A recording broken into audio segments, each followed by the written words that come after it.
Praise the lord friends, I hope you all fine. God bless you. प्रभु आप सभी को बहुत बहुत आशीषित करें। और मैं आपका वेलकम करती हूँ आज के सैबथ स्कूल में।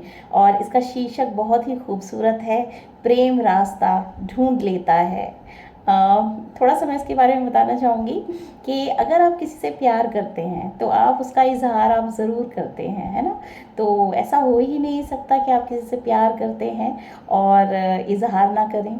कहीं ना कहीं आप बहुत सारे रास्ते निकालने की कोशिश करते हैं कि किसी तरह से ये मैसेज आप उस इंसान तक पहुँचे जिसे आप प्यार करते हैं। तो प्रभु ने भी ऐसा ही किया।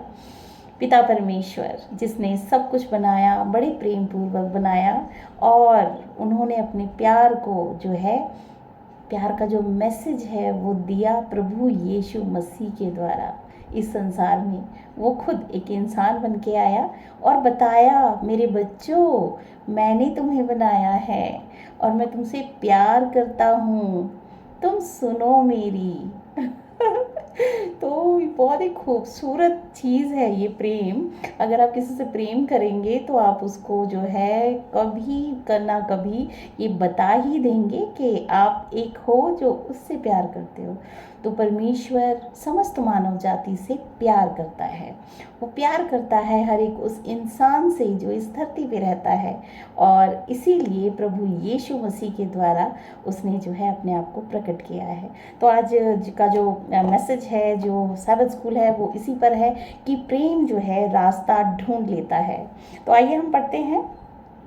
आदम और हव्वा ने पाप किया। हमने प्रीवियस उसमें पढ़ा था कि आदम और हव्वा ने पाप किया और परमेश्वर ने उनसे कहा कि उन्हें अपना बगीचा, जिस अदन की वाटिका में उनको रखा गया था, कि उन्हें वो बगीचा, अदन का घर छोड़ना होगा जहाँ पे परमेश्वर ने उनको रखा था। और वो इसलिए रखा था कि वहाँ पे उनकी जो ज़रूरत की सारी चीज़ें थी, उनके जो जो वहाँ पे different types of fruit trees थे, वो इसलिए प्लांट किए थे कि आदम और हव्वा उसको खा सके। और जो है उसको रखवाली करने के लिए परमेश्वर ने आदम से बोला था। अब लेकिन जब उन्होंने पाप कर दिया, परमेश्वर की आज्ञाकारिता को तोड़ दिया और उन्होंने जिस वर्जित पेड़ के फल को खाने के लिए मना किया था, उन्होंने वही फल खा लिया। तो अब वो परमेश्वर की जो है आज्ञाकारिता से दूर हो गए और वो जो है परमेश्वर की उपस्थिति से भी दूर हो गए। और हम पढ़ते हैं कि जैसे ही उन्होंने फल खाया और उन्होंने क्या देखा कि वो अपने आप को देखकर वो लजा रहे हैं एक दूसरे को, क्योंकि पहले परमेश्वर की जो प्रकाश था, जो उसकी ग्लो महिमा थी, वो उनके ऊपर हमेशा रहती थी। और वो जो है कपड़े नहीं पहनते थे, फिर भी वो बहुत ही जो है रोशनी की तरह चमकते थे और उन्हें शर्म नहीं आती थी। जैसे ही उन्होंने पाप किया, परमेश्वर की महिमा से वो दूर हो गए और वो लजाने लगे। तो परमेश्वर ने कहा कि अब तुमने पाप कर दिया है, अब तुम्हें इस अदन की वाटिका को छोड़ना होगा और अब से परिश्रम और कष्ट ही उनका भाग्य है। क्या क्वेश्चन है, क्या उन्हें कष्ट सहना पड़ेगा और अंततः बिना किसी आशा के मरना पड़ेगा? उनको परमेश्वर ने अदन की वाटिका से निकाल दिया था, तो लेकिन परमेश्वर जानता था कि आदम और हव्वा ने जो पाप किया है वो शैतान के भरमाने से किया है। इसीलिए परमेश्वर, क्योंकि परमेश्वर ने तो बड़े प्रेम से बनाया था आदम और हव्वा को, तो वो उनको छोड़ नहीं सकता था। इसीलिए उसने एक जो है रास्ता पहले से ही बनाया था कि खुद वो जो है परमेश्वर जो है खुद ही इनका उद्धार करेगा। और वो ये जो वर्ष है वो लिखी गई है उत्पत्ति अध्याय 3 उसकी 15 वर्ष हमें ये बताती है कि किस तरीके से परमेश्वर ने जो है यहाँ पे वचन कहे। क्वेश्चन यही है कि क्या वो जो है उनके पास अब कोई आशा नहीं है? क्या मृत्यु हर चीज़ का अंत है?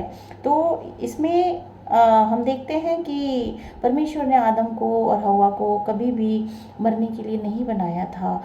जैसे परमेश्वर अनंत है, अमर है, वैसे ही उनको भी बनाया, लेकिन उन्होंने पाप किया, इसीलिए वो मृत्यु उनके बीच में आ गई। क्योंकि पाप की सज़ा मृत्यु है, इसीलिए मृत्यु उनके बीच में आ गई। तो परमेश्वर ने कभी भी जो है उसको मरने के लिए नहीं बनाया था। तो क्वेश्चन है कि क्या मृत्यु हर चीज़ का अंत है?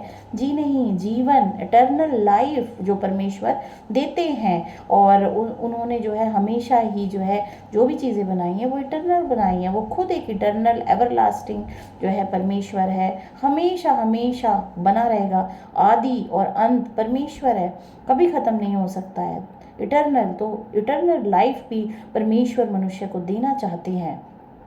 इसका आंसर है yes, there is a eternal life for the human being and who follows the God, who follows the commandment, and who believes in the plan of Jesus, or you can say the God, or the person who accept that thing, that salvation comes from the Jesus Christ. तो यही जो है उसे अनंत जीवन देता है।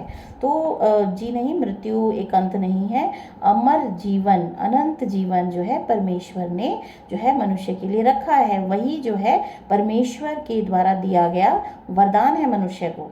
आगे हम पढ़ते हैं अध्याय 3 की 15 में जो है एक प्रतिज्ञा दर्ज की गई है, और ये बहुत इम्पॉर्टेंट है, इसको हमें पढ़ने की बहुत ज़रूरत है, क्योंकि यहीं पर ही परमेश्वर ने जो है उस सीक्रेट को रिवील किया कि किस तरीके से जो है परमेश्वर जो है कार्य करेंगे। यहाँ पे 3 की 15 बताती है, इसमें लिखा है, और मैं तेरे और इस स्त्री के बीच में और तेरे वंश और इसके वंश के बीच में बैर उत्पन्न करूँगा, वह तेरे सिर को कुचल डालेगा और तू उसकी एड़ी को डसेगा।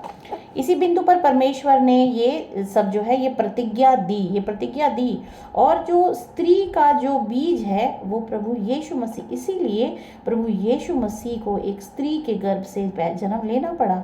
परमेश्वर को एक स्त्री के गर्भ से जन्म लेना पड़ा, एक बच्चा बना। वो उस स्त्री मतलब हव्वा का जो बीज है, बीज इसमें लिखा, इसने प्रतिज्ञा परमेश्वर ने यहाँ पे की कि मैं इस स्त्री के बीच में और तेरे वंश और इसके वंश के बीच में बैर उत्पन्न करूँगा।